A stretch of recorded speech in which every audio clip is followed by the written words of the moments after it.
কিছু করলে কিছু পাবেন।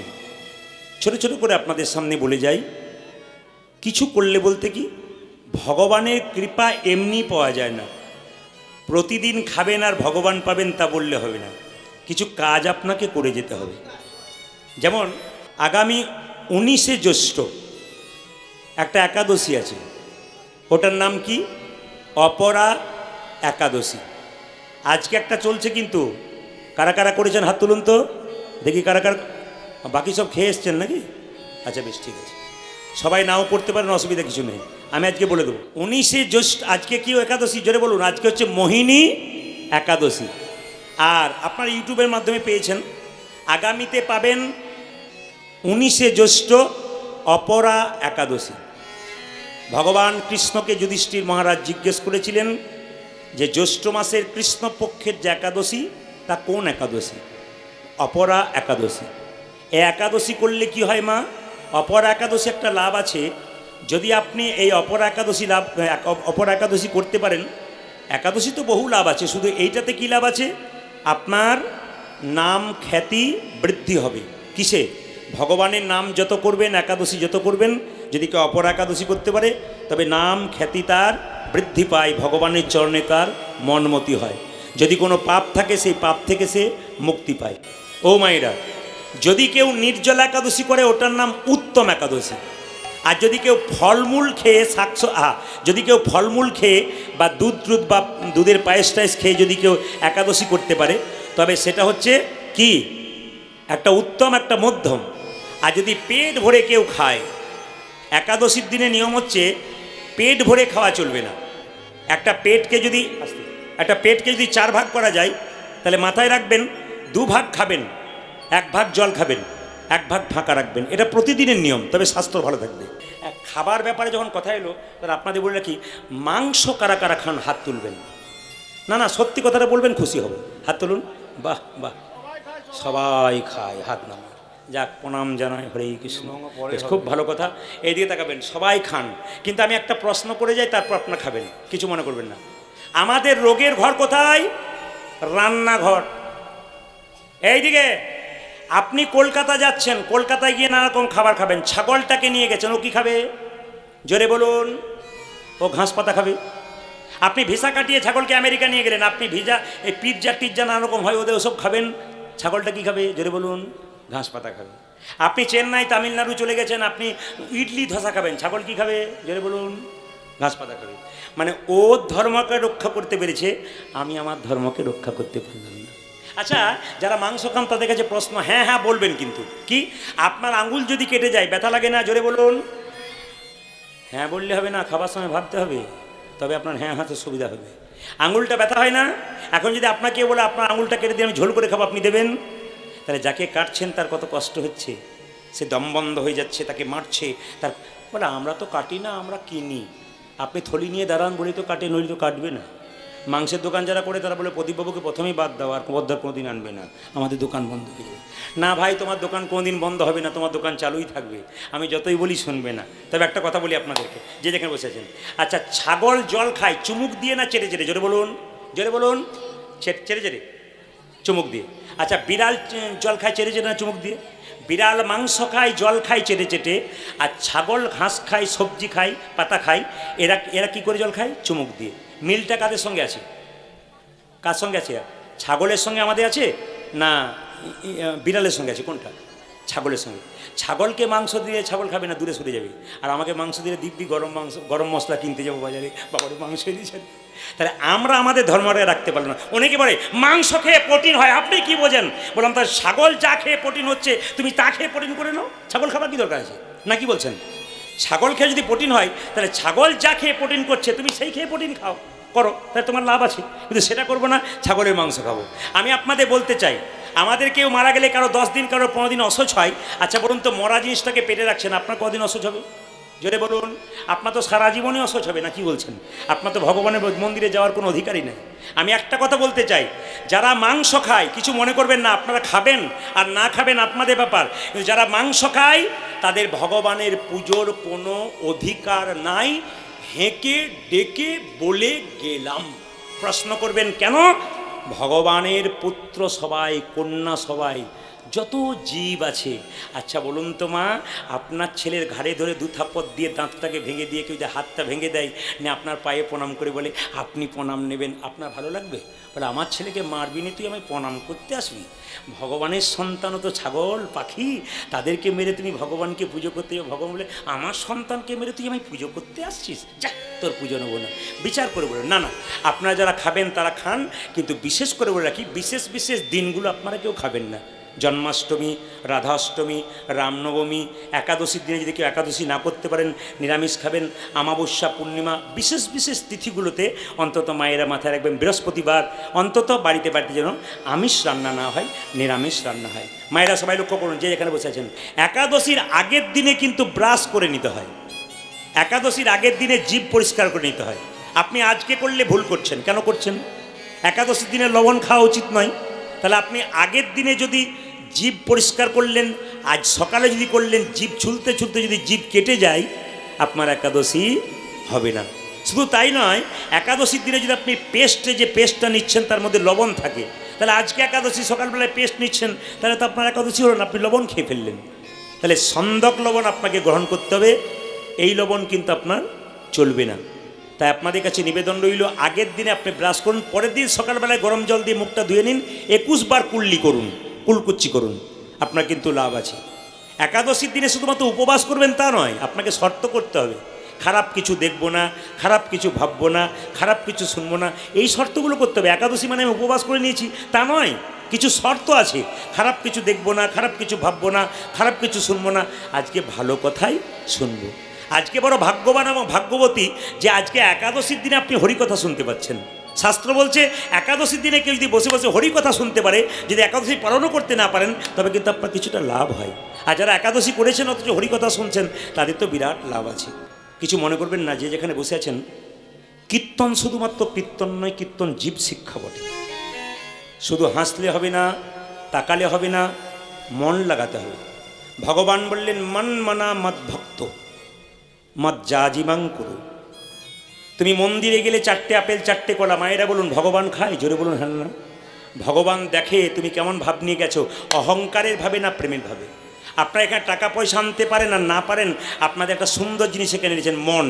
আপনি মনে কি ভাবছেন কি না প্রদীপ পাল জানতে পারছে না, কিন্তু অন্তর্যামী ভগবান জানতে পারছে আপনি বসে বসে কার কথা ভাবছেন। এখানে বসে বসে যদি কৃষ্ণের কথা ভাবছেন, এক মনে কীর্তন শুনছেন, আপনার আশীর্বাদ আপনার জন্য তোলা রইল।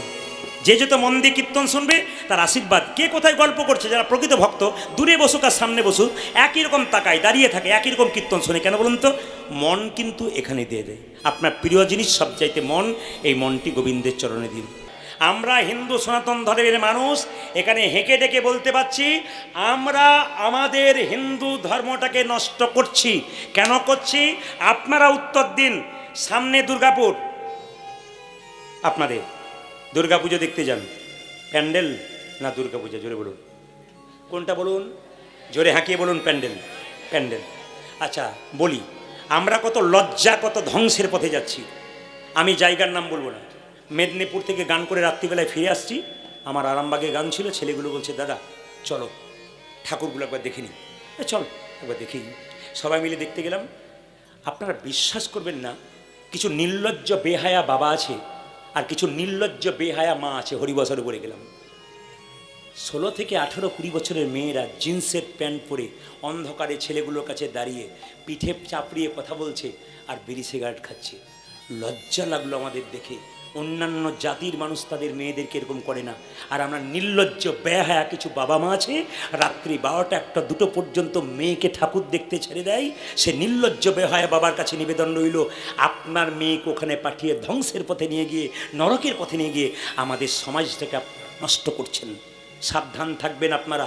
আমি আপনাদেরকে বলতে চাই করজোরে, কি আপনার ছেলে মেয়েকে শালীনতা শেখান, আপনার ছেলে মেয়েকে সংস্কার শেখান, আপনার ছেলে মেয়েকে ভদ্রতা শেখান, আপনার ছেলে মেয়ে যেন ভদ্র হয়। প্রত্যেকটি মাকে বলবো, এমন পোশাক পরবেন না যে পোশাকটা দেখে আপনার বাচ্চা শেষে যদি সংস্কারের বাচ্চা হয় সে যেন মাকে দেখে ঘৃণা না করে। কারণ মায়ের কাছ থেকে বাচ্চা শেখে মায়ের চলা কেমন, মায়ের বলা কেমন। আমি শুধু বলতে চাই, দুর্গা পুজোর সময় ছোট ছোট বাচ্চাগুলোকে নিয়ে যাচ্ছেন দোকানে, বাচ্চা বলছেন বাবা কাটা পোশাক নেবো, আপনি দিয়ে দিচ্ছেন। ছোটোবেলা থেকে ছোটো বাচ্চা, কোনো অসুবিধা নেই, দিয়ে দিচ্ছেন। ওর যখন 16 বছর বয়স হচ্ছে বাবাকে ডাকছে না, নিজেই বাজারে যাচ্ছে, খাটো খাটো পোশাক পরছে। এমন খাটো পোশাক পরছে বাবার সামনে দাঁড়ালে বাবা লজ্জায় মেয়ের মুখের দিকে তাকাতে পারছে না। এরকম পোশাক আপনার মেয়েকে দেবেন না, বারবার বলা রইল। আবার লক্ষ্য করুন, এই কাটা পোশাক পরে আপনার মেয়ে যখন রাস্তা দিয়ে যাবে, পুরুষের লোভী চোখ তাকে কিডন্যাপ করবে, আপনি সরকারকে দোষ দেবেন, প্রশাসনকে দোষ দেবেন। কেন দোষ দেবেন আপনি? আপনিই তো দোষী। আপনার মেয়ে যখন কিডন্যাপ হয়ে বাড়ি ফিরবে, মেয়েটার গালে চর মারতে যাবেন, কোথায় ছিলে এতক্ষণ? মেয়েটার গালে চরটা না মেরে আপনার গালে মারুন, আপনি মেয়েটাকে নষ্ট করে দিয়েছেন। আপনাদের কাছে নিবেদন রইল, আপনারা এরকম কাজ করুন। শুধু হাসলে হবে না বাবা, ছেলে তৈরি করে যেতে হবে। ছেলে মেয়েকে ছোট থেকে আমি একটা কথা বলে রাখি, মোবাইল ফোন হাতে দেবেন না। কেন বলুন তো? এখন তার ঘটক দরকার হয় না, হেলো আর গেল। না না, আপনাদের এলাকাতে নয়, আমাদের দিকে সব চলে গেছে আর কি, আর যেতে শুরু করেছে আর কি। মানে কত ধ্বংসের দিকে যাচ্ছি। আর একটা ছোট কথা বললে না হলে নয়, শুনে রাখুন। জুতোর দোকান করেছে একজন, তাকে আমি বললাম, তিনি চুপ করে রইলেন। লিখেছেন চৈতন্য শু হাউস। যিনি কিনছেন তারও চৈতন্য নাই, আর যিনি দোকানটা করেছেন তারও চৈতন্য নাই। জুতোর প্যাকেটের উপরে চৈতন্য লেখা আছে, তার নিচে জুতো ভরা আছে। আমি কিনছি, আমারও চৈতন্য হয় নাই। আর যিনি দোকানে চৈতন্য লিখেছেন, চৈতন্য শু হাউস, তারও লজ্জা নাই। আমরা কোথায় পৌঁছাচ্ছি? আমরা স্বাধীন ভারতবর্ষের মানুষ তো যে যেমন খুশি বলতে পারলেই হলো, দেখতে পারলেই হলো। এখন কাউকে কিছু বলার নাই আর কি, যা বলবেন কোনো অসুবিধা নেই। আপনাদের কাছে নিবেদন, এই তো চলছে আমাদের সব জায়গাতে। আপনাদের কাছে নিবেদন রইল মায়েরা, যে যেখানে বসে আছেন, দুর্গা পুজোতে এক জায়গায় এবছর থিম হয়েছে। কি থিম জানেন? শিব ঠাকুর স্কুটি চালাচ্ছে, দুর্গা তার পেছনে বসে আছে। না না, হাসবেন না, আপনারা হাসি নয়, এটা আমাদের লজ্জা। একজন অন্য ধর্মের মানুষ আমাকে বলছে, প্রদীপবাবু কি দেখছেন? অন্য ধর্মের মানুষ, আমি নাম করব না, তিনি বলছেন কি দেখছেন? বললাম থিম। এটা আপনাদের থিম? আমাকে নিজের মুখে বললো, এটা থিম না বান্দরামি চলছে? আমি দেখলাম অন্য জাতির মানুষ কিন্তু একবারে সহাস্যে বললো, এটা থিম না বান্দরামি চলছে। আমি কেন? আপনি তো খুব ইউটিউবে দেখেছি, আপনাকে খুব গান করেন, আমার সামনে আপনাকে উত্তর দিতে হবে। শিব কৈলাস পর্বতে কোথায় স্কুটি চালিয়েছিল? দুর্গা তার পেছনে ছিল, কোন শাস্ত্রে আমাকে বলে দিন। এই প্রশ্নটা আমি প্রদীপ পাল আমার সামনে রাখলাম, আপনার সামনে রাখলাম। আপনারা বলুন, লজ্জাটা কাদের? আমাদের না অন্য জাতির? কি করতে বসেছি আমরা? চায়ের কপটি দিয়ে দুর্গা তৈরি করছি? হ্যাঁ, চায়ের গ্লাস দিয়ে দুর্গা তৈরি করছি? মাটির হাঁড়ি দিয়ে দুর্গা করছি না, থিম থিম বানাচ্ছি? আমরা আর কত নিচে নামবো আমরা?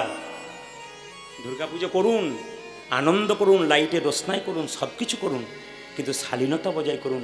যেন দুর্গাকে দেখে ছেলে মেয়ের ভক্তি আসে, যেন দুর্গাকে দেখে ভক্তি না চটে যায়। এখনকার ছেলে মেয়েরা তো দুর্গাই দেখতে যায় না, বলে থিম দেখতে যাবো, কে কেমন করতে পেরেছি, আর কে কেমন প্যান্ডেলে ফার্স্ট হয়েছে তাই দেখতে যাবো।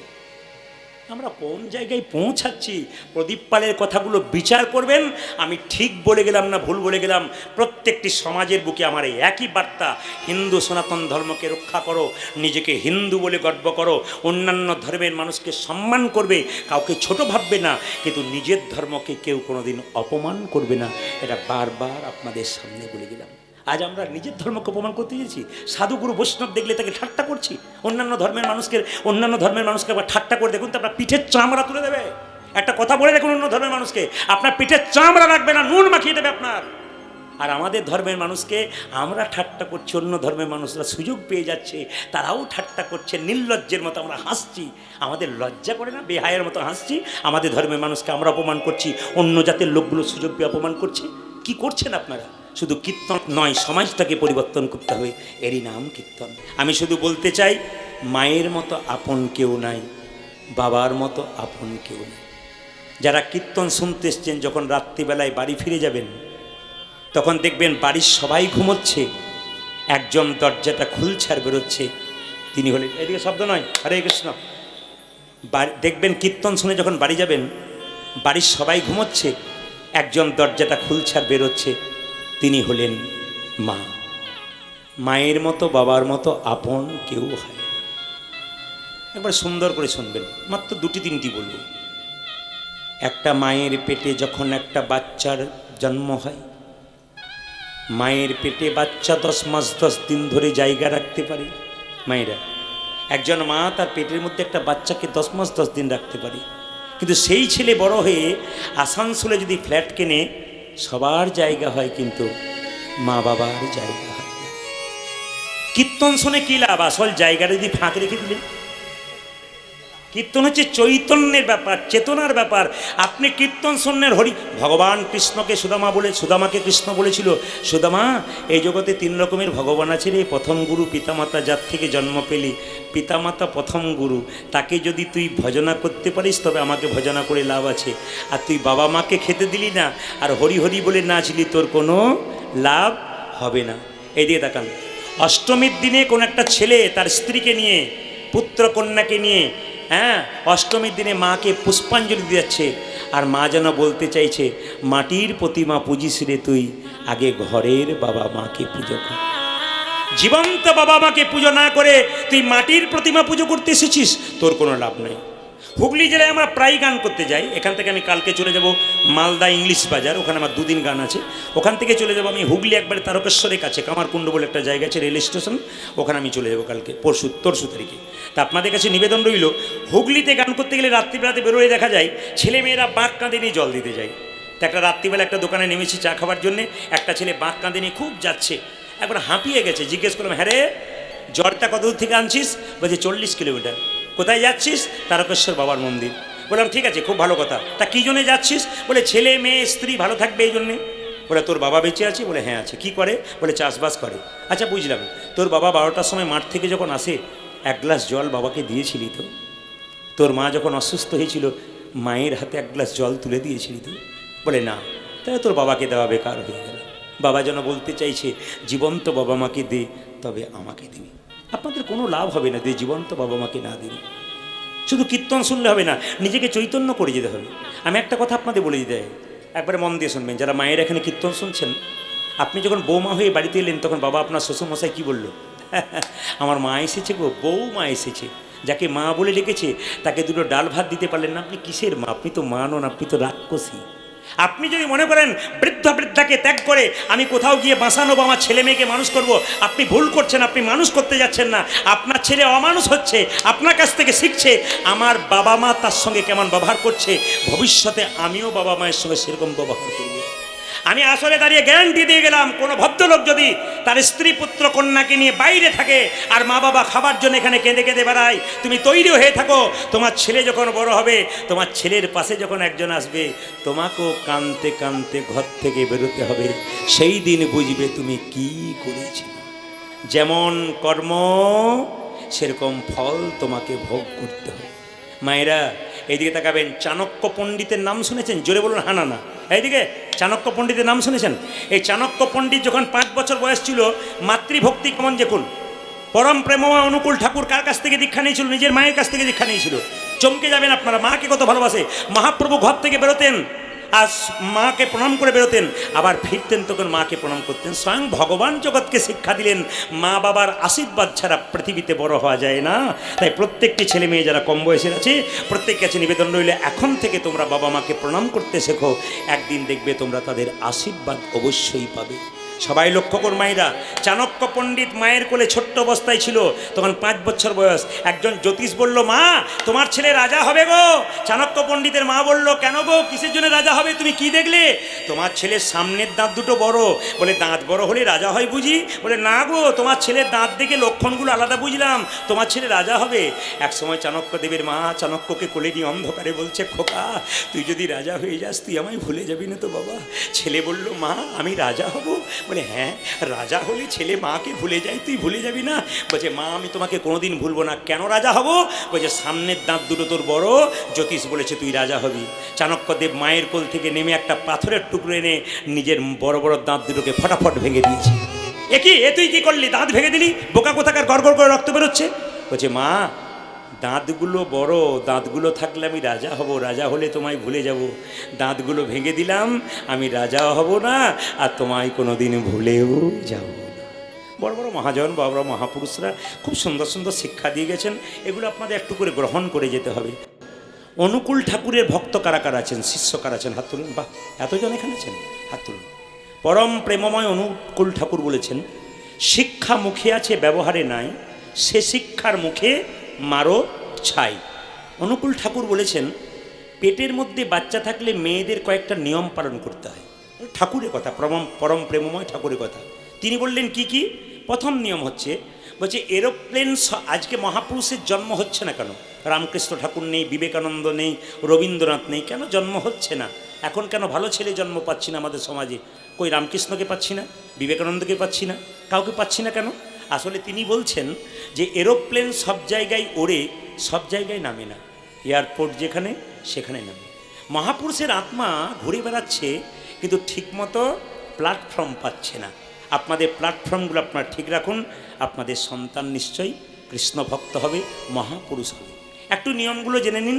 তিনি বলতে চাইছেন যে মেয়ের পেটে বাচ্চা, এদিকে যে মেয়ের পেটে বাচ্চা থাকবে, সে প্রতিদিন স্নান করে ভগবানের মন্দিরে প্রণাম করবে আর প্রার্থনা করবে, ছেলে হোক আর মেয়ে হোক যেন কৃষ্ণ ভক্ত সন্তান হয়। মায়েরা কিছু চাইবেন তবে পাবেন, চুপচাপ থাকলে হবে না, কিছু চাইতে হবে। তুলসী মন্দিরে জল দিয়ে 4 বার পরিক্রমা করবেন। আচ্ছা, শ্রীমদ্ ভাগবত গীতা পড়বেন। আপনাদের কাছে নিবেদন রইল, ভালো লাগুক আর না লাগুক খাও একটু তিতা। মহাজনের কথা, ভালো লাগুক আর না লাগুক খাও একটু তিতা, ইচ্ছা করুক আর না করুক পড়ো একটু গীতা। গীতা পড়েছিল কে? মহাত্মা গান্ধী। গীতা পড়েছিল কে? নেতাজি সুভাষচন্দ্র। গীতা পড়েছিল কে? গলায় ফাঁসির দড়ি নিয়েছিল তিনি কে? ক্ষুদিরাম বসু। তিনি যখন মৃত্যুবরণ করছেন তিনি হাসছেন, আমরা সবাই কেঁদেছিলাম। যারা তখন বেঁচে ছিল তারা কেঁদেছিল, কেন? তিনি চলে যাচ্ছেন বলে। তিনি গীতা পড়েছেন, গীতার সারমর্ম তিনি বুঝেছেন যে দেহের মধ্যে প্রাণ আছে। মায়েরা, এই দেহের মধ্যে প্রাণ আছে, দেহটার মৃত্যু হয়, আত্মাটার মৃত্যু হয় না। আপনাদের ভালো করে বুঝিয়ে দিয়ে যাই, ডক্টর পঞ্চানন ভট্টাচার্য একটা বই আছে জগত ও আমি, তাতে পরিষ্কার করে লেখা আছে মানুষ মরে গেলে দুটো লক্ষণ দেখলে বুঝবেন উনি স্বর্গে গেলেন না নরকে গেলেন। ডক্টর পঞ্চানন ভট্টাচার্যের বই থেকে আমি এইটুকু পেলাম। তিনি বললেন যে কেউ যদি মৃত্যুর সময় মুখটা বিভৎস হয়ে যায়, ভয়ঙ্কর হয়ে যায়, মায়েরা বলে না, বাবারে দেখতে গেলাম গো লোকটা মরেছে, 2 দিন আমার ঘুম হয় নাই, মুখটা ভয়ঙ্কর, উনি নরকে যাচ্ছেন। আপনার মৃত্যুর সময় যদি মনে হয় আপনি ঘুমাচ্ছেন, তাহলে আপনার মনে হবে আপনি স্বর্গে যাচ্ছেন। কেন না? আপনাকে মনে হবে যেন আপনি ঘুমিয়ে আছেন, আপনি স্বর্গে যাচ্ছেন। মৃত্যুর সময় মুখ বিকৃত হবে না। যারা অ্যাক্সিডেন্টের কথা বললাম না, এই মৃত্যু সাধারণ মৃত্যুতে যাদের হয়, হ্যাঁ, তাদের কিন্তু মুখটা যদি বিকৃত হয়ে যায় তাহলে বুঝবেন উনি নরকে যাচ্ছেন। মুখ যদি সুন্দর থাকে, ঘুমাচ্ছে মনে হচ্ছে, তাহলে উনি কিন্তু স্বর্গে যাচ্ছেন। কর্ম হোক ভালো, জন্ম যেখানে হোক, দেখবেন আপনি মৃত্যুর সময় ঘুমাবেন। আর একটা কথা হচ্ছে যে মৃত্যুর সময় এই ধবনী গ্রাম থেকে যখন নিয়ে যাওয়া হচ্ছে, বলো হরি হরি বল বলে, লোকে যদি বলে লোকটা খুব ভালো ছিল গো, খুব কৃষ্ণ ভক্ত ছিল, দশচক্রে ভগবান, উনি যাচ্ছেন কোথায়? না, উনি যাচ্ছেন স্বর্গে। আর আপনার মৃত্যুর পর যদি বলে লোকটা খুব দুষ্ট ছিল, বদমাইশ ছিল, বেটা গেল ভালো হলো, এই গ্রামটা শান্তি পেল, জানবেন ইনি যাচ্ছেন নরকে। এই জন্য আপনাদেরকে বারবার বলবো, জন্ম হোক যথাতথা, কর্ম হোক ভালো। কর্মের ওপরে জন্ম হয়, একটা প্রমাণ দেখে নিন। আমি কথার মানে বললাম, ধবনীতে আজকে 2টো বাচ্চার জন্ম হয়েছে, এই পাড়া একটা ওই পাড়া একটা। একটা বাচ্চা সোনার চামচ মুখে নিয়ে বড় লোকের বাড়িতে জন্ম নিল, আর একটা বাচ্চা গরিবের বাড়িতে জন্ম নিল। তাহলে বাচ্চা দুটো তো কোনো এ জন্মে কোনো কর্মই করে না। একজন ভিখিরির ঘরে আর একজন ধনীর ঘরে জন্ম নিল কেন? পূর্বজন্মের কর্মফল অনুযায়ী ধনীর ঘরে আর একজন ভিখারির ঘরে। এবার এখানে জন্ম নিয়ে যে যেমন কর্ম করবে, পরের জন্মে তার সেরকম জন্ম হবে। এই জন্য বারবার বলবো, মানুষকুলে জন্ম পেয়েছো, অন্তত ভালো কর্ম করো, যেন যাবার সময় তোমার পথ সুন্দর হয়ে যায়। কীর্তন শুনতে এসছেন, বাড়ি ফিরে যাবেন গ্যারেন্টি নাই। রাত্রিবেলায় শোবেন, সকালবেলায় চোখ খুললে সকাল, না খুললে জীবনে পরকাল। ট্রেন আসবার সময় সিগন্যাল দেয়, জানতে পারি ট্রেন আসে। মৃত্যু আসবার সময় কোনো সিগন্যাল নাই, যে কোনো মানুষের জীবনে যে কোনো মুহূর্তে আসতে পারে। তাই বলতে পারি, পদ্মপাতার জল করে টলমল, কে কখন চলে যাবে কেউ জানে না। তবু আমরা দেখেও শিখি না। অপরাধ নেবেন না কথাটা বলার জন্যে। দেখবেন যেখানে ছাগল কাটা হয়, একটা ছাগলকে চামড়া ছিলে দিব্যি কেটে ঝুলিয়ে দেওয়া হয়, ওর মাংস কেটে কেটে বিক্রি করা হয়। পাশে একটা ছাগল বসে বসে দিব্যি কাঁঠাল পাতা চিবোই বসে বসে। ও জানে না যে এরপরের লাইনটা ওর আছে। আমরা সব কাঁঠাল পাতা চিবানো ব্যাপার আর কি। আমরা কাঁঠাল পাতা চিবোচ্ছি, আমরা বুঝতে পারছি না এরপরে আমাদের লাইন আছে। তাই বলবো বাবা, ভালো কর্ম করবেন তো ভালো জায়গায় যাবেন, খারাপ কর্ম করবেন খারাপ জায়গায় যাবেন। তবে বলে রাখি, যারা কীর্তনের মাঝে গল্প করে তাদের একটু দিয়ে যাই সামান্য, আর সব কিছুই মিলিয়ে বলে যাই। রাজা দশরথ একদিন দেখতে পেলেন যে আমার রাজমুকুটটা হেলে গেছে, সামনে চুলগুলো পেকে গেছে, আমাকে আর রাজা হওয়া থাকা চলবে না, এবার আমি কি করব? আমাকে আর রাজা থাকা চলবে না, এবার আমাকে কি করতে হবে না, রামকে রাজা করতে হবে। কেন? আমার রাজমুকুটটা হেলে গেছে, মানে আমার কাছে আর থাকছে না, বুড়ো হয়ে গেছি, এবার আমার ছেলেকে দিতে হবে। কিছু মনে করবেন না বাবা, জগতের মালিক তো ভগবান, সংসারের মালিকও ভগবান, কিন্তু সংসারে আধার কার্ডে আপনার নামটা আছে, কিন্তু আপনি সংসারের মালিক, আপনি সংসার চালাচ্ছেন, তাই তো? কিন্তু কখন বুঝবেন যে আপনারও রাজমুকুটটা হেলে গেছে? কখন? যখন রৌদ্রে গরমে কষ্ট করে বাড়ি আসবেন, নিজের বৌমাকে এক গ্লাস জল চাইবেন, 1 ঘন্টা পর 1 গ্লাস জল আসবে, তখন বুঝবেন আপনারও মুকুট হেলে বসে আছে, মানে আপনাকেও সংসার আর চাইছে না। এই দিকে তাকান, যখন ঘোষণা করলো রাম রাজা হবে, সকালবেলায় চারিদিকে প্রচার হয়ে গেল, কই মা। এই দিকে তাকান, কই কি করছে মা? একটা ফুলের মালা গাঁথছে। পাশ থেকে একটা মেয়ে এসে বলছে, কই মালা কাঁচ জন্যে কাঁদছিস? বলে রামের জন্যে। বলে রাম রাজা হবে তো তোর কি গেল? কৌশল্যা তো রাজমাতা হবে, তুই তো ভিখারিনী হবি, কি দরকার আছে? রাজা দশরথ যুদ্ধ থেকে ফিরেছিল, 2টো বর দেওয়ার কথা ছিল, তুই সেবা করেছিলি, 2টো বর চেয়ে নে। বলে কি বর চাইবো? একবারে পুত্র ভরতের সিংহাসন লাভ, একবারে রামচন্দ্রের 14 বছরের বনবাস। আচ্ছা বাবারা, কিছু মনে করবেন না, মায়েরা বলুন তো, কইকে যে মেয়েটি কানে বিষটা দিল সেই মেয়েটার নাম কি? মন্থর। এমনভাবে বলছেন যে আপনাদের পাড়ার লোক বোধ হয়। আচ্ছা কিছু মনে করবেন না, এইদিকে তাকান, মন্থরা কানে বিষটা দিয়েছে, মানে কই মালা গাচ্ছিল, ভগবানের প্রতি মন ছিল, কিন্তু মন্থরা নষ্ট করে দিল। আপনি কীর্তন শুনছেন, পাশ থেকে যদি গল্প করে বুঝবেন মন্থরার পার্টি আপনার সামনে বসে আছে। গল্প করলেই বুঝবেন মন্থরা এসেছে। ওই জন্য ওদিকে তাকাবেন না, তাহলে কইর মতো নিতাই গৌর হরিবোল হয়ে যাবে।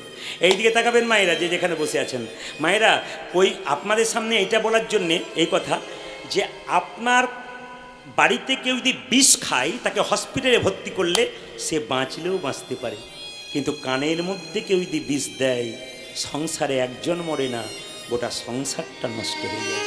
ওই জন্য মায়েদের কাছে নিবেদন রইল, আপনি সংসার ভালো চালাচ্ছেন, পাশের বাড়ির মেয়ের আপনার কানে বিষ ঢালছে, আপনি বিষ নেবেন না, অমৃত নামক হরিনাম নিন, আপনার সংসার নিতাই গৌর হরি বল। এই অমৃতের সন্ধানে আপনারা এখানে এসেছেন, সে নাম অমৃত গ্রহণ করুন, দেখুন আপনার জীবন সুন্দর হবে। করাগ্যে বসতে লক্ষ্মী, করমূলে তু সরস্বতী, করমধ্যে গোবিন্দম, প্রভাতে করদর্শনম। সকালবেলায় ঘুম থেকে উঠে যদি কেউ কর দর্শন করতে পারে, তার ভগবান দর্শন হয়, স্মৃতিশাস্ত্র বলছে।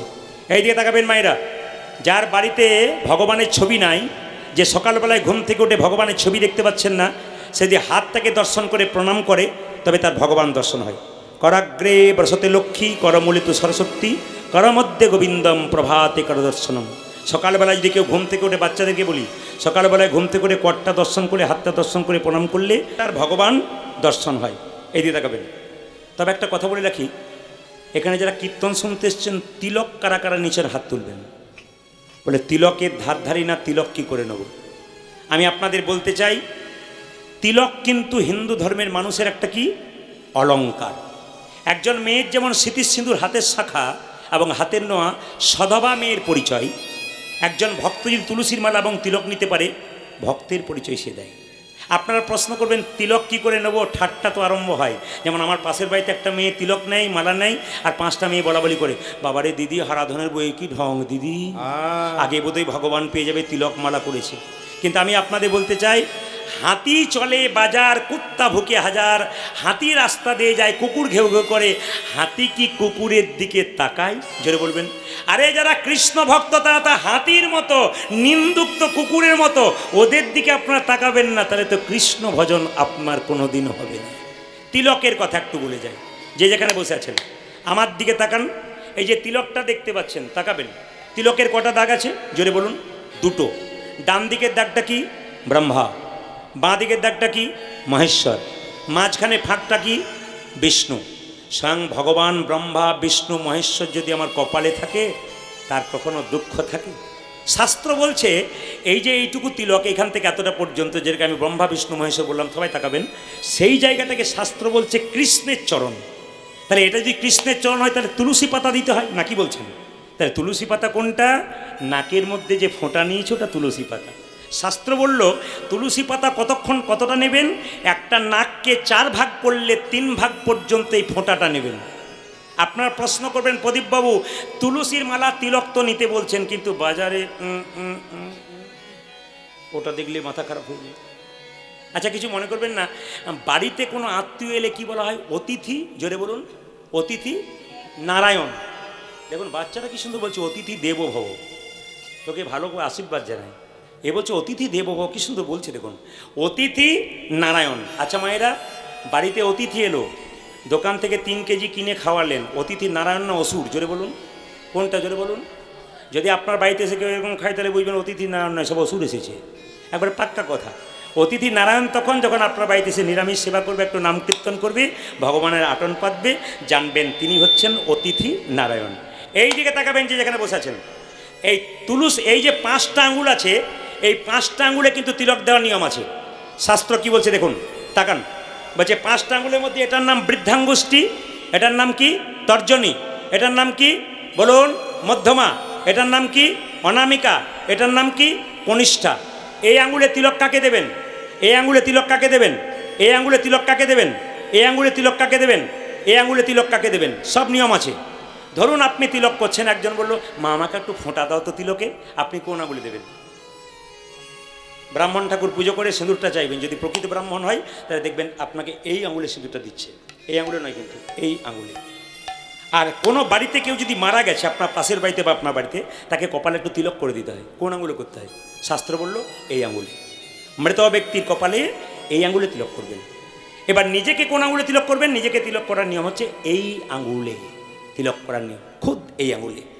এই আঙুলে কাকে তিলক করবেন? গুরুদেবকে, গুরুদেবের চরণে, ভগবান শ্রীকৃষ্ণের চরণে এই আঙুলে। এই আঙুলটার নাম অনামিকা। নাম নাই, না না, ভগবান বিষ্ণুর আঙুল। গুরুমন্ত্র যারা নিয়েছেন তারা লক্ষ্য করবেন এই আঙুল থেকে ভজন শুরু হয়। যেটা বলুন হ্যাঁ না, এই আঙুল থেকে কিন্তু ভজন শুরু হয়। এটা হচ্ছে ভগবান বিষ্ণুর আঙুল। এই আঙুলে কখন তিলক দেওয়া হয়? ভাইয়ের কপালে দিলাম ফোঁটা, জমের দুয়ারে পড়ল কাটা। প্রত্যেকটা আঙুলে একটা করে বিশেষত্ব আছে। তবে আপনাদের বলে রাখি, যারা খাচ্ছেন খান, যা করবেন করবেন, আগে স্কুলে ভর্তিটা হন। কিভাবে তিলক নেবেন? তুলসী গাছের মাটি, জল ঢালছেন, একটুখানি তিলক তুলসী গাছের মাটি থেকে নিয়ে কপালে নিয়ে নেবেন স্নান করার পর। এ কিন্তু মহাজনরা বোঝাচ্ছে, যদি আপনি নিতে পারেন আপনি স্কুলে ভর্তি হচ্ছেন, তার মানে। আর কি করতে পারেন না, অনেকে দেখবেন জল তিলকের বিধান আছে, কিন্তু জল তিলক কি? জল তিলক আপনি এই আঙুলে করে তিলক করে নিলেন, জলের মতো, কেউ দেখতে পেল না, কিন্তু জল তিলক হয়ে গেল। এই যেমন করেছিলেন করে নিলেন, কিন্তু জল তিলক হয়ে গেল। আপনার কিন্তু অভ্যাস শুরু হয়ে গেছে। আস্তে আস্তে আপনার মনে হবে না না, জল তিলক কেন করবো, আসল তিলকটাই করি। যখন শুরু করবেন, সবাই শুনবেন, জায়গাটি খুব স্থিরভাবে শুনবেন। দরজাটা বন্ধ করেছে অহল্যা। স্বামীকে বলল, স্বামী একটা লোক জাতিতে ব্রাহ্মণ বৈষ্ণব বটে, আমার দরজায় কেমন আমার দিকে তাকাচ্ছে, আমি দরজাটা বন্ধ করে দিচ্ছি। বণিক বলল, ছি, অতিথি দেবো ভব, অতিথি নারায়ণ। না না, যে যেমনভাবে আসুক না কেন তাকে একটু সেবা দিতে হয়। আরে দরজাটা বন্ধ করলে কেন? আমি খুলে দেবো। কে তুমি? ব্রাহ্মণ, আমার নাম বিল্লমঙ্গল। কি চাও? একটু সেবা চাই। সেবা? বাহ, কত আমার ভাগ্য ভালো, তুমি সেবা করবে। মায়েরা, বৈষ্ণবকে বাড়িতে সেবা করাতে হয়। বৈষ্ণবের বশ কৃষ্ণ সর্বশাস্ত্রে কয়, সেই সব জানিলহ বৈষ্ণবের আশ্রয়। এদিকে শুনবেন, হাজার হাজার বটের ফল বট গাছে হয়, একটাও বট গাছে নিচে পড়ে চারা গাছ হয় না। পাখি থেকে স্টমাকে গিয়ে ছাতের কাঠ নিচে পায়খানা করে, তার থেকে বট গাছ হয়। হাজার হাজার লোকের মুখে কৃষ্ণ কথা শুনলে কৃষ্ণ প্রেম জাগবে না। যতক্ষণ না বৈষ্ণবের মুখে মধুমাখা নাম শুনবেন, ততক্ষণ আপনার কৃষ্ণ প্রেম। এই দিকে তাকাবেন বাবা। বৈষ্ণব কেমন? ত্রেনা দপি শুনি চেন তররিব সৈস্তনা অমানেন মান দেন কীর্তনীয় সদাহরি। ও মায়েরা, এইদিকে, এই বাবা, হরে কৃষ্ণ। বৈষ্ণব কেমন? বলছে ঘাসের উপর পা দেবেন, ঘাস মাথা নিচু করবে, আবার পা উঠাবেন, ঘাস মাথা উঁচু করবে। বৈষ্ণবকে হাজার কথা বলবেন, ওই যে বৈষ্ণব মাথা নিচু করবে আর উঁচু করবে না। তরারি বসইস্ত না, গাছকে কাটবেন যতক্ষণ না গাছ মাটিতে পড়ছে ছায়াদান করবে, ফলদান করবে। বৈষ্ণবকে হাজার আঘাত করুন, যতক্ষণ না মাটিতে না পড়বে ততক্ষণ কৃষ্ণ নাম শুনিয়ে যাবে। অমানেরও মান দেন, আমরা যাকে মান দিই না বৈষ্ণব তাকে মান দেয়। ধমনির পথ দিয়ে পেরিয়ে যাচ্ছি, একটা কুষ্ঠব্যাধি লোক ছটপট ছটপট করছে, হাত পায়ে পুঁজ হয়ে গেছে, মুখে পুঁজ হয়ে গেছে, আপনি দেখলাম নাকে কাপড় চাপা দিয়ে চলে গেলাম। যিনি পরম বৈষ্ণব তিনি বলবেন, কিরে তো ডাক্তার দেখিয়েছিলি, তোর রোগ ভালো হয় নাই, আমার সঙ্গে কোলে কোল দিয়ে একবার হরি বল বল, তোর দেহরোগ তো দূর হবে, তার সঙ্গে তোর ভবরোগ পর্যন্ত দূর হয়ে যাবে। আর কি বৈষ্ণবের তিলক তুলসীমালা শিখাও কৌপিন বহিব্বাসে হরিনাম মুখে নিষিদিন, এই 5টি লক্ষণ বৈষ্ণবে থাকবে। একটু ছোট করে বলে দিই আপনাদের সামনে। আপনি এখানে গরুর হাটে গাভী কিনতে গেছেন, বাছুর কিনেছেন, গাভীকে দড়ি দিয়ে টানছেন কিন্তু গাভী আসছে না, বাছুরকে কোলে নিয়ে চলে যান, গাভী আপনার পেছন পেছন যাবে। ভগবানের মন্দিরে গিয়ে যেতে পারেন আপনি, কিন্তু বৈষ্ণবের চরণ ধরে কেউ যদি এগিয়ে যান, ভগবান আপনার পেছন পেছন নিতাই গৌর হরি বলে। এই জন্য বৈষ্ণবকে কেউ অপমান করবেন না। হিন্দু জাতির প্রতিটি মানুষের কাছে বলবো, বৈষ্ণব দেখলে মাথা নত করবেন। আপনি যদি কোটি টাকা, কিছু মনে করবেন না, একটা সোনার কলসি যতটা দামি হোক না কেন, একজনের কাছে মাথা নত করতে, একটা গ্লাসের কাছে, সেটা আপনি কয়েকশো কোটি টাকার মালিক হতে পারেন। যদি বৈষ্ণবের চরণে মাথা না করতে পারেন, তবে আপনার কোটি টাকার কোনো দাম। এই জন্য আপনাকে বৈষ্ণবের চরণে মাথা নত করতে হবে। মায়েরা তাকান, যে না অহল্যা বলল, স্বামী আমি সেবা দিতে পারবো না, বলে না তোমাকে দিতে হবে। অহল্যা ভক্তি ভরে যখন সেবা দিতে গেল, বিল্বমঙ্গল একবারও অহল্যার দিকে তাকালো না, মাথা নিচু করে বসে আছে, আর মনে মনে ভাবছে, এই চিন্তা, তুমি আমায় ত্যাগ করলে কি হবে, সুন্দরী রমণী পেয়েছি, সেবা করবো, দক্ষিণাস্বরূপ মেয়েটাকে চেয়ে বসবো। যখন সেবা করলো, অহল্যার স্বামী বণিক বলে উঠলো, আচ্ছা ব্রাহ্মণ, সেবা করলে দক্ষিণা দিতে হবে না? বলে হ্যাঁ, কি দক্ষিণা দেবে তুমি? তুমি যা চাইবে তাই দেবে, আমার কোনো সন্তান নাই, তুমি যা চাইবে তাই দেবো, আমি বণিক, আমি প্রচুর টাকার মালিক, তুমি কি চাইবে? সুযোগ পেয়ে গেল বিল্বমঙ্গল, বললো কি দেবে তুমি? ত্রিসত্তর প্রতিজ্ঞা করো, দেবে দেবে দেবে, হ্যাঁ হ্যাঁ হ্যাঁ আমি দেবো। তবে দাও কি? আজকে রাত্রিতে তোমার স্ত্রীকে সুন্দর করে সাজিয়ে আমার সেবায় লাগিয়ে দাও।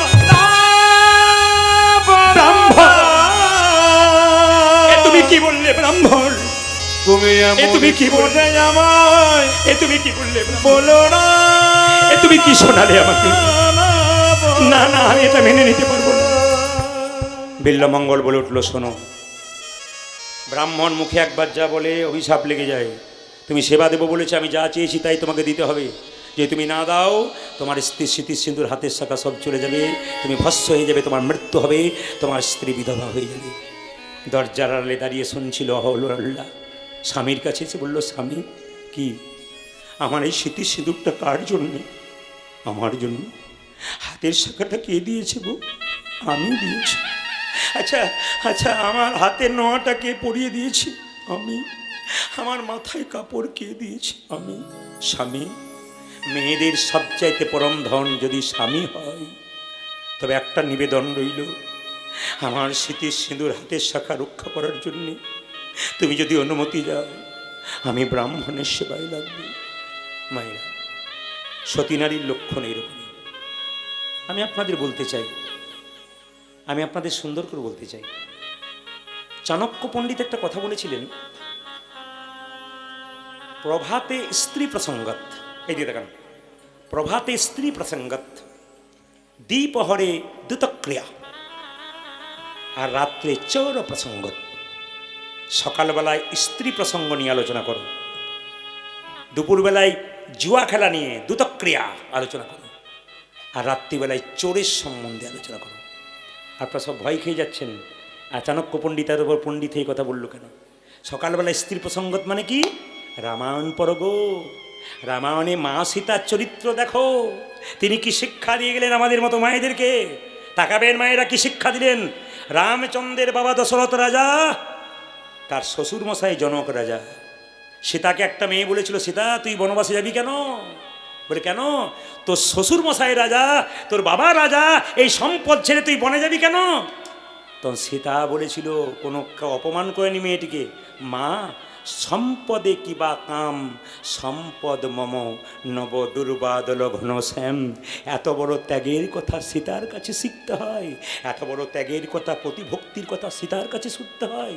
সীতার কথা যত শুনবে তত তোমার জীবন পরিবর্তন হবে। সীতাকে দেখে তুমি অনেক কিছু শিক্ষা পাবে। বড় বড় পণ্ডিতের কাছে বসো, বড় বড় গান শোনো, বড় বড় কথা শোনো, দেখবে সীতা চরিত্র শুনলে মায়েদের জীবন পরিবর্তন হবে। সকালবেলায় স্ত্রীর প্রসঙ্গাত ভোরবেলায়, আর দুপুরবেলায় দুতক্রিয়া, মানে মহাভারতের কথা আলোচনা করব, যেখানে দুতক্রিয়া আলোচনা করা আছে। আর সন্ধ্যাবেলায়, রাত্রিবেলায় চোর প্রসঙ্গাত। কোন চোর? এই চোর নয়, জগতের চোর। কে? ভগবান শ্রীকৃষ্ণ। তিনি ইন্টারন্যাশনাল চোর। এই দিকে তাকাবেন, তিনি ইন্টারন্যাশনাল চোর। মায়েরা, এই জগতে কেউ যদি চুরি করে, কিছু নিয়ে যায়, কিছু রেখে যায়, কিন্তু গোবিন্দ চোর যদি কারো ঘর একবার চুরি করে, তবে তাকে পথের কাঙালে করিবে। ভগবান কেমন চোর দেখো। মায়েরা বলে না ছেলেগুলোকে, যার ছেলে যত লড়াই তার ছেলে তত খায়, তুই বড় ছ্যাঁচড়া বটিস। যার ছেলে যত খায় তার ছেলে তত লড়াই। মায়েরা বলেন না তুই বড় ছ্যাঁচড়া। এই ভগবানের 6 চোর থেকে ছ্যাঁচড়া। ভগবান 6টা পদ্ধতি চুরি করেছিলেন। কি? বৃন্দাবনের প্রসিদ্ধ নবনীত চরং, বৃন্দাবনের নবনী চুরি করেছিল। আর কি? গোপীগণাং দুকুলস্য চুরং, গোপীদের বসন চুরি করেছিল। রাধে কায় হৃদয়স্য চুরং, রাধারানীর হৃদয় চুরি করেছিল গো। আর কি? শ্যামলকান্তিং মেঘচুরং, মানে কি? মেঘের বর্ণটাকে চুরি করেছিল।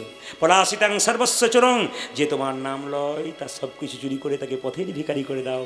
সাধু জনম পাপ তাপহরং, সাধুদের পাপ তাপ সব কিছু তুমি হরণ করে নাও।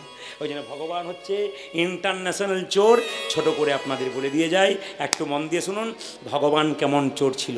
মায়েরা, ব্রজগোপীরা এত নবনী রাখত, কিন্তু গোবিন্দের বাড়িতে এত নবনী, তবু গোবিন্দ কিন্তু নবনী চুরি করতে যেত। কেন চুরি করতে যেত? গোবিন্দের কি নবনীর অভাব? কিন্তু গোবিন্দ কেন চুরি করতে যেত নবনী? একটাই কারণ, ব্রজগোপীরা নবনীগুলো তুলে দিয়ে বলতো, হে নবনী তুমি গোবিন্দ সেবায় লেগো। আচ্ছা বলুন তো, যে নবনীকে গোবিন্দের নামে নিবেদন করেছে, গোবিন্দকে সেই নবনী সেবা না করে থাকতে পারে? আমার দিকে তাকান মায়েরা, ভগবান ইন্টারন্যাশনাল চোর কেমন? এইদিকে তাকান। একদিন নালিশ করতে এসছে যশোমতির কাছে ব্রজগোপীরা। এই যশোদে, বলে কি চোরের মায়ের বড় গলা, তোর ছেলের দিকে নজর রেখেছিস? বলে কেন? তোর বাড়িতে এত নবনী, তুই বলিস খুব খাই। ওই তো কেমন খাই বোঝাচ্ছে, আমাদের নবনী চুরি করে চলে আসে। যশোমতি বলছে, শোন, কিছু মনে করবি না, আগে উত্তর দে। তোরা ঘরে থাকিস না, আমার ছেলে নবনী চুরি করে নেই? এক কাজ করবি, কি করে আমার ছেলে নবনী চুরি করে? বলছে, আমরা যখন বাড়িতে কাজ করি, বাড়ির বাইরে, তখন তোর ছেলে কি করে জানিস? তোর ছেলে তখন সব গাভীগুলো দড়িগুলো খুলে দেয়, আর বাছুরগুলোতে দুধ পান করতে থাকে, আর আমি যখন এই গাভীগুলোকে বাঁধতে যাই, সেই ফাঁকে তোর ছেলে নবনী চুরি করে চলে যায়। বলছে, এমন চালাক আমার ছেলে? বলছে, তাহলে এক কাজ করবি, যে ঘরে নবনী রাখবি অন্ধকার করে দিবি, ঢুকতেই পারবে না। বলছে, তোর গোপালকে যদি অন্ধকার ঘর করা যায় বাবা, তোর গোপাল যে ঘরে ঢুকে যায় সে ঘর যে আলো হয়ে যায়। হরিব, কারো যদি হৃদয় মন্দিরে কৃষ্ণ নাম জাগে নাই, যদি এখানে একবার ঢুকতে পারে, হৃদয় মন্দির আলো হয়ে যায়। আচ্ছা এক কাজ করবি, নবনী রাখবি, শেখাতে রাখবি, শেখাতে তুলে রাখবি। বলছে, তুলে দেখেছি, ওতে গন্ডগোল হয়ে গেছে। বলে কেন?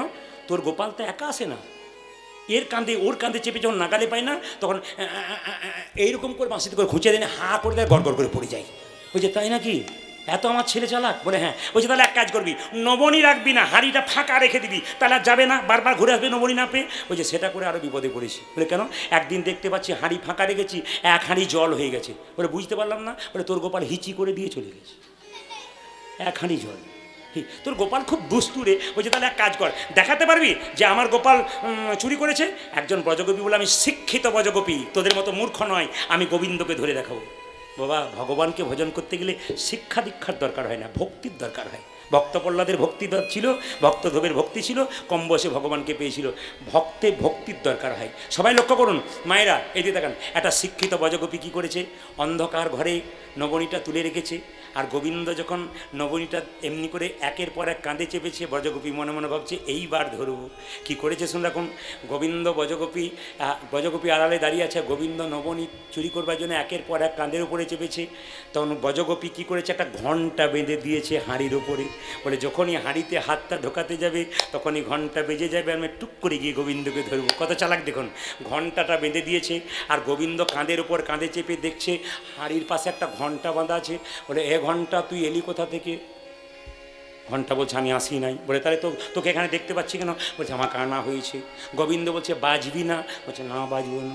আচ্ছা বাজলে তোর ভালো হবে না? বলছে না প্রভু বাজবো না। দেখ তুই বাজবি না।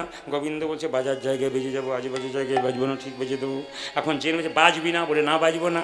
সবাই লক্ষ্য করুন, নবনীর হাড়িতে হাত ঢুকিয়েছে, ঘন্টা বাজবি না, না বাজবো না। হাতটা ঢুকিয়ে নবনীতে হাত দিয়েছে, ঘন্টা বাজবি না, বলে না বাজবো না। যেই না হাতটা তুলে নবনী নিতে গেছে অমনি ঘন্টা ঢং ঢং করে বেজে গেছে। ঘন্টা তুই বাঁধলি কেন, বাজলি কেন? ঘন্টা বলছে হে গোবিন্দ, মন্দিরে যখন পাথরের মূর্তিতে তোমার ভোগ নিবেদন হয় তখন আমি ঢং ঢং করে বাজি। আজকে জীবন্ত গোবিন্দ সেবা পাচ্ছে, আমি না বেজে কি থাকতে পারি? হরি না বেজে কি থাকতে পারে, না বেজে কি থাকতে পারি, আমি না বেজে কি থাকতে পারে। গোবিন্দ সেবায় লাগিব বলে না বেজে কি থাকতে পারি। আমি গোবিন্দের সেবায় লাগিব বলে না বেজে কি থাকতে পারে। মায়েরা সবাই লক্ষ্য করুন, তাহলে ব্রজগোপী ধরেছিল ঠিক কথা, কিন্তু কি হয়েছিল শুনুন। এখন শিক্ষিত ব্রজগোপী যখন গোবিন্দকে ধরে নিয়ে যাচ্ছে তখন ব্রজগোপীতে মানে বৃন্দাবনের নিয়ম হচ্ছে, মায়েরা আপনারা যখন মাথায় কাপড় নিয়েছেন ওদের নিয়ম হচ্ছে বৃন্দাবনে বাবা জানে আগেকার নিয়ম ছিল মাথা কাপড়টা এরকম মানে সোজাটা দেখতে পেতো, ধারে পাশে কে যাচ্ছে দেখতে পেতো না। এখন গোবিন্দকে ধরে ধরে নিয়ে যাচ্ছে তখন সেই ব্রজগোপীর একটা দেওয়ার গোবিন্দ সাইজের ছিল, ও রাস্তা দিয়ে পেরোচ্ছে, তখন ও গোবিন্দ এখন ছুটে চলে গিয়ে ওই দেওয়ারের হাতটা ব্রজগোপীর আঙুলে ধরে দিয়েছে। আমরা টানতে টানতে চলছে দেওয়ারকে নিয়ে, আর গোবিন্দ তখন গিয়ে মাকে বলছে মা আমি সুসাইড করবো। বলে কেন? ওই দেখো আমি চুরি করি নাই, কাকে ধরে নিয়ে আসছে আমার নামে নালিশ করবে। তখন দেওয়ারকে দেখে বলছে দেওয়ার তুই গোবিন্দ তুই দেওয়ার কখন থেকে হলি? মায়েরা সবাই লক্ষ্য করে নিবে, মানে গোবিন্দ ইচ্ছা করলে কি না করতে পারে।